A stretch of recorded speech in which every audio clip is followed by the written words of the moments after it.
In today's video, I'm going to teach you how to design a brochure in Microsoft Word. Using a brochure template in Microsoft Word is one of the quickest ways to create a professional-looking brochure. The template already includes a layout, colors, fonts, and placeholders, so all you need to do is customize it with your own content. In this tutorial, I'll show you how to edit a brochure template and make it your own. To begin, open Microsoft Word and create a new brochure using the template you've chosen. Once the template opens, take a moment to look through each panel so you can understand how the brochure is organized.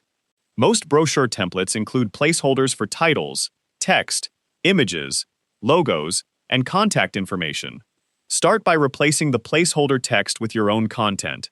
Simply click inside each text box and type your information. Update the headings, descriptions, and any other text so the brochure matches the purpose of your project. As you edit, try to keep the text clear and concise so each section is easy to read.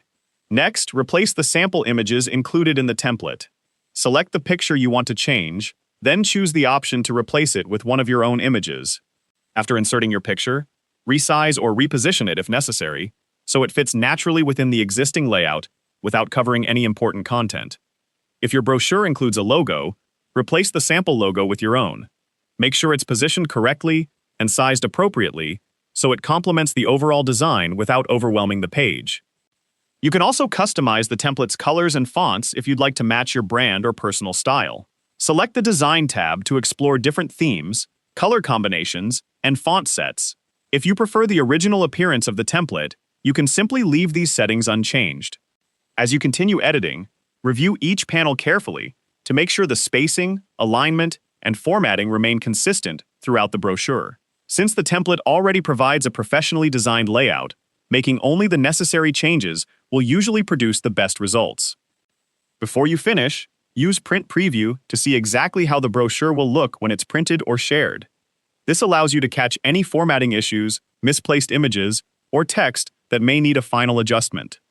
Once everything looks the way you want, save your brochure to preserve your changes. Your customized brochure is now ready to print, share digitally, or make additional edits whenever you need. And that's how to design a brochure in Microsoft Word using a template. If you found this video helpful, let me know in the comments. Give it a like, subscribe to the channel,